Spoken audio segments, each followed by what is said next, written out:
Yes, I grew up here. This is totally not on purpose. It kind of looks cool, but there's big yellow now, so anyway, we're revitalizing.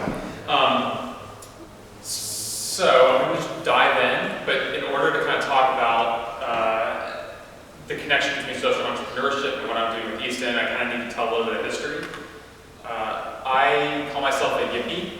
I'm part yuppie. I grew up in Winter Park, but I'm also part hippie. I lived in Asheville, North Carolina. I love, a lot of rural stuff, but also I'm a city boy, and so I've kind of my whole life been trying to wrestle with that fact. Part bleeding heart, part, real estate tycoon, kind of trying to find that happy medium. So this is a little bit of my history, just to place you in why I'm even attracted to social entrepreneurship in the first place. When I was 24, I went abroad, and I'd already been doing some kind of social work and volunteering here in Central Florida, but kind of wanted to get out on the fringe and see what the world was really like outside of Central Florida.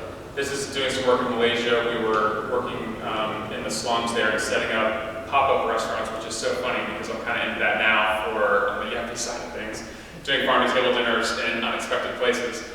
We would set up these tarps and prepare food for the homeless. A lot of folks were coming to Kuala Lumpur for work, and unfortunately heroin was really inexpensive there, so they would also get hooked on heroin and their bodies would start to fall apart. So we would do wound care and drop-in centers and stuff like that. We worked a lot with the youth and the handicapped in the country. They don't treat their handicap very well, so we would thankfully be able to get the kids out of the cages and play with them for a while. So I was kind of going, how in the world is the U.S. so, where we have issues like hunger and stuff, like this is so wrong. To me, it was really disturbing. And a real pivotal moment for me was, here I am, one guy on the ground, just going these places and doing work, and I'm in the Solomon Islands, which is an area that was fought violently over during World War II. They still have a lot of respect for Americans, which was cool, because we liberated them. But I was sitting here having coffee in the morning with my friends. They run a little farm that's on the island, and there's no running water. And they were saying, hey, we need this, but the water from the well is polluted, and we're getting waterborne illnesses. We need a rain catchment basin from the roof for cleaner water.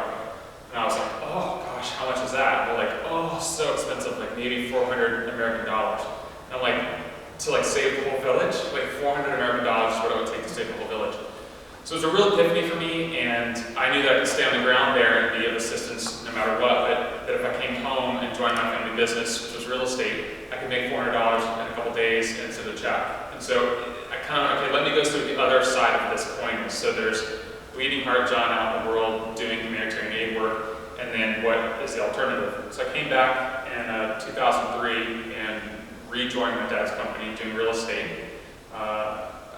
Born in Winter Park, very much won the birth lottery. I have exceptional parents and was raised, in a really idyllic, neighborhood, dead-end streets. You could run around and, no danger. So then I got to join my dad's company, which was, firing all cylinders, doing great projects like Millennia, and getting to see, big business. That ran its course for about 6 years or so, and I really got kind of burned out because the bleeding heart John still wanted something to do. And I still wanted to exercise that muscle. I still saw the atrocities in the world and wanted to fix them. So I took some time off, and my wife graduated from Rollins in 2004. Not long after that, we took a cross-country road trip around the country.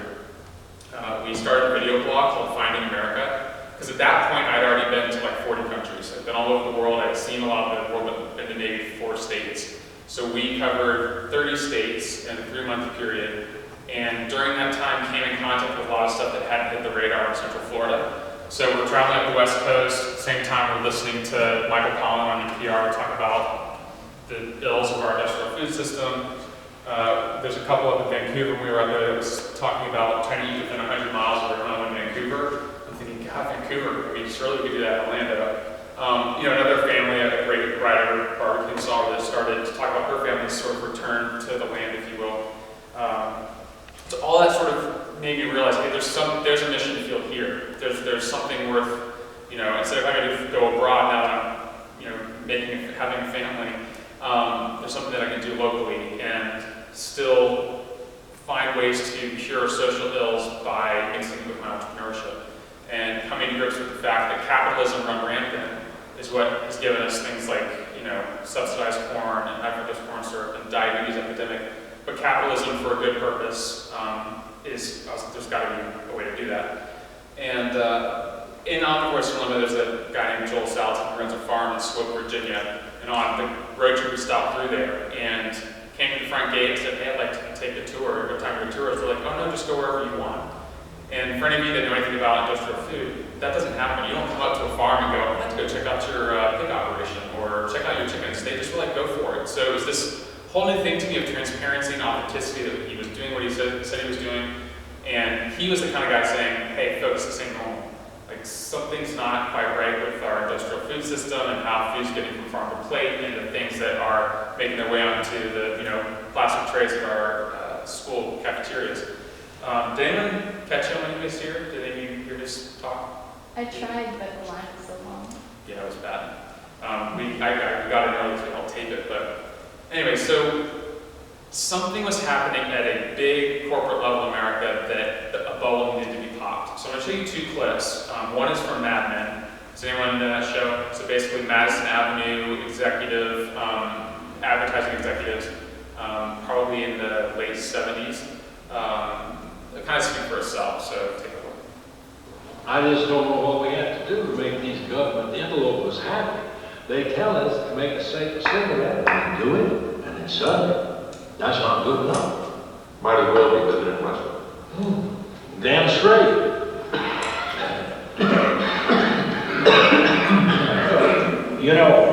This morning I got a call from our competitors, Brown and Williamson, and they're getting sued by the federal government because of the health claims they made. Yeah, we're aware of that, Mr. Garner. But you have to realize that through manipulation of the mass media, the public is under the impression that your cigarettes are linked to certain fatal diseases.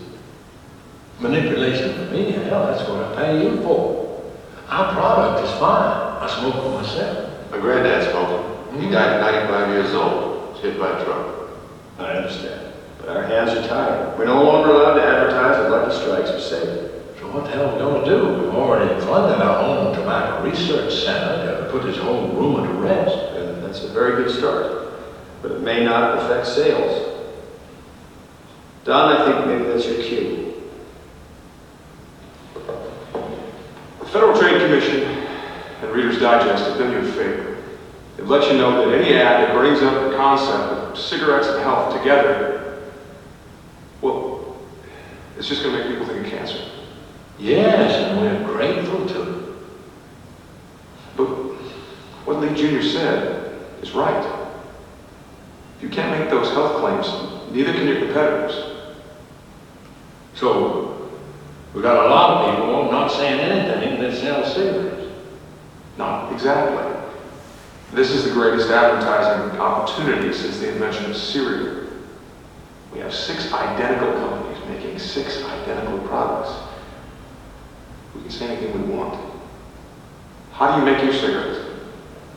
I don't know. Shame on you.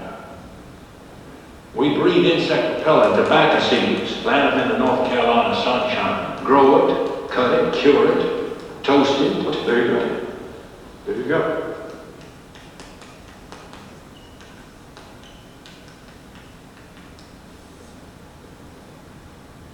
But everybody else's tobacco is toasted. No, everybody else's tobacco is poisonous. Lucky Strikes is toasted. Well, gentlemen, I don't think I have to tell you what you just witnessed here. I think you do. Advertising is based on one thing. Happiness. And you know what happiness is? Happiness is the smell of a new car. It's freedom from fear. It's a billboard on the side of the road that screams with reassurance that whatever you're doing, it's okay.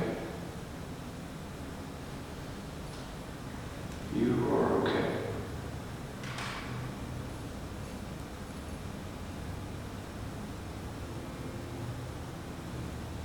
It's toasted. I get it.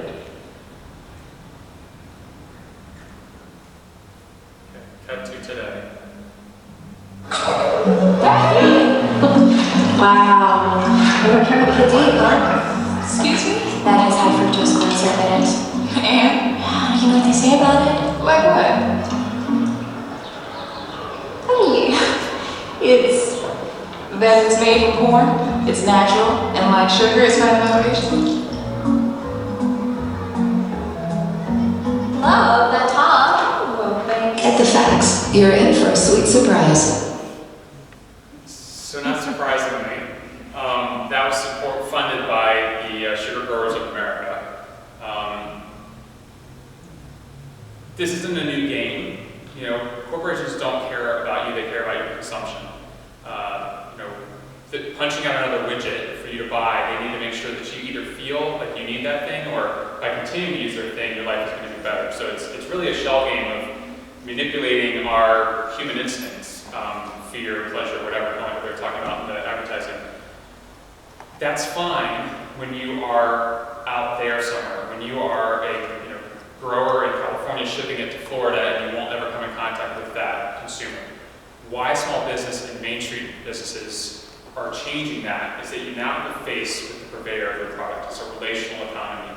They can't sell you crap because you'll come back and tell them it's crap. So I'm kind of going to talk through a little bit about what excites me about what's happening in small business that comes completely under the radar of Madison Avenue, and why some things are happening in Orlando. Orlando adopting 5 districts like Audubon Park, Thornton Park, College Park to help them self-identify themselves and to create a sense of place and a sense of propriety. We run the Audubon Park Community Market. Actually, our managing director does, Gabby.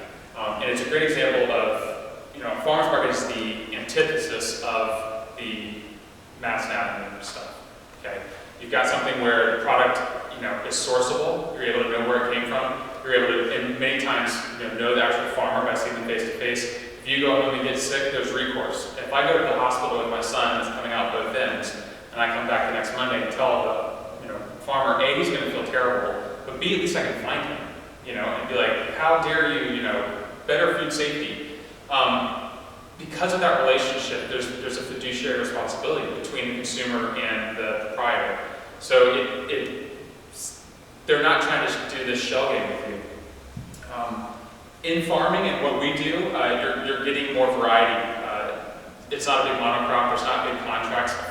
Restaurateur on Park Avenue can say, hey, I want rutabaga this season, and the farmer can adapt and provide that to the restaurant because it's not just growing corn. By not doing that, there's no petrochemicals, it's more tasteful, and so it's better for the environment, so it's more sustainable. Hey, sustainable, shocker, just said that. This is Lake Meadow Naturals, which is out in the Coe. This is a guy who had a previous career that decided, hey, the way chickens are penned for egg production isn't kosher. I'm going to let these guys run all over the field and have chickens and goats and hydroponics, but that small scale means there's an attention to detail that doesn't happen when you're a widget maker. I mean, my uncle creates golf putters that are made in Korea. Well, he has to fly over to there or to Taiwan to take a look at everything, but when he's not there, it's still getting pushed out of the machine. We're here, he's at the farm every day. Quality control is absolutely his most important thing. Not only because he cares about the chickens and the goats, but he cares about the people that are consuming his product. You've got guys like Tony Adams, who runs Big World Provisions. He's creating a greater sense of place because the food he's serving is seasonal, it's sourced locally. He's having to show his talent. He's not competing on price, he's competing on the quality of what he's doing. And it's memorable. When you eat some of this stuff, beef heart, for goodness sake, and it's delicious. You're like, I never thought I would eat beef heart, but that's a part that's always thrown away, but now he's prepared it in a delicious way, and it's not this one-size-fits-all kind of food. This is Julie and James Petragus. They run Ravenous Pig and Cask and Larder. They're locals. They are very much at the epicenter of what I appreciate about Main Street, and what I think you guys as burgeoning entrepreneurs have the opportunity to do is to create things that are unique. And if I travel from here to Austin, Texas, you can be damn sure I'm not going to go to a TGI Fridays. I'm going to go there to eat the restaurants that I can only eat in Austin, I can only eat in Seattle. Same thing's true about Orlando Winter Park. We just had someone living down to tour Eastern Market. They went to Prato and Cask and Larder and K Restaurant, and they want to be in the places too that are noteworthy and are unique to here and create a sense of place. So it's not franchised. There's a great deli up in Michigan, Ann Arbor, Michigan, called Zingerman's. started maybe 20 years ago as just a deli, then they grew to do a bakery and coffee roast or whatever. And they're doing $36 million a year there, but they never franchised. And they've held close to what their core ethos was. And that was a value decision for them. Could they franchise? Absolutely. But I went to a food tour last week with my wife from a franchise out of California. Well, we do that stuff. So we sort of went on a research trip to compare what we provide versus that group. And there's no comparison. This is a franchise with someone that they hired off the internet and went to some random restaurants. We go and talk to the real owners and the food. And so there's this disconnect when things get franchised. You just can't, quality control is different. So that's why small businesses and main streets are able to create something that you just can't create